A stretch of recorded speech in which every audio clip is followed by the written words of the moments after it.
This is VOA News. I'm Tommy McNeil. U.S. President Trump says a U.S. military special forces operation in northwest Syria successfully targeted and violently eliminated Islamic State leader Abu Bakr Al Baghdadi.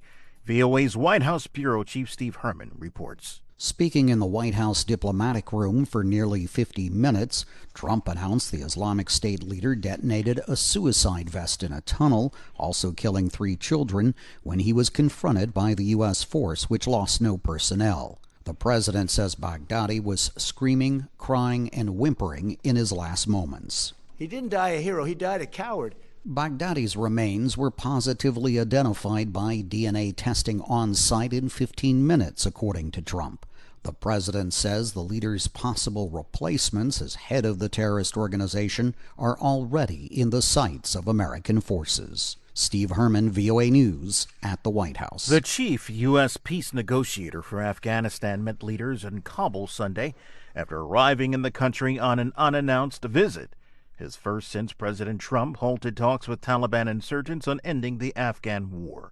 The visit came on a day when the Afghan Independent Election Commission set November 14th as the new day for releasing preliminary results from the September 28th controversy marred presidential polls. Officials said Khalilzad held separate meetings with incumbent President Ashraf Ghani and Afghan Chief Executive Abdullah, the two frontrunners in the last month's presidential elections.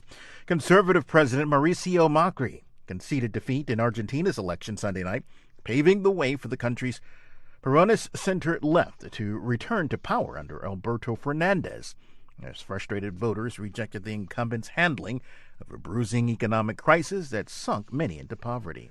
This is VOA News. Clashes in the streets as thousands of people took to the streets for another weekend of protest in Hong Kong.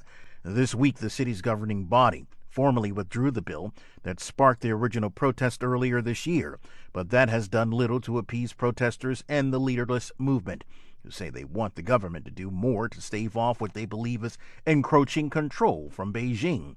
VOA's Anita Powell reports from Hong Kong. Opposition legislator Ted Hui told VOA the violence disrupts what he says should be peaceful protests. It's not something that Hong Kong people would like to see. It's not something the world would like to see. But I still urge the people to look through the surface and understand the background why people are so angry. And there's no other ways of expressing their grief. And that's why they are resorting to some other means.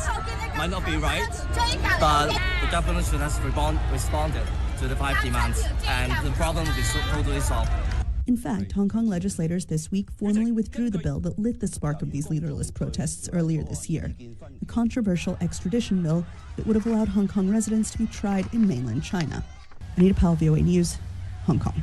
California Governor Gavin Newsom has declared a statewide state of emergency because of wildfires and power cuts to millions to stop more fires from breaking out.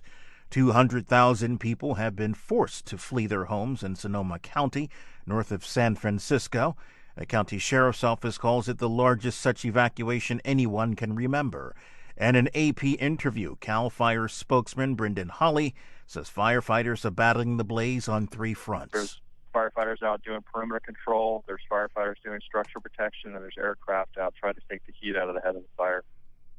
The Kincaid Fire, named for a local road where the flames are believed to have started, has already burned more than 12,000 hectares and destroyed a number of buildings, including historic structures in the area whose vineyards make it popular with tourists. Officials said as of Sunday, only 10% of the Kincaid Fire was contained. Hot, dry desert winds blowing at a record-breaking speed are making it almost impossible for firefighters to bring the flames under control. In Southern California, a wildfire in Santa Clarita near Los Angeles is said to be about 65% contained, but not before it destroyed more than a dozen buildings there. The California utility company Pacific Gas and Electric shut off power to nearly 1 million homes and businesses across Northern California, some with little notice and lots of complaints. I'm Tommy McNeil, VOA News.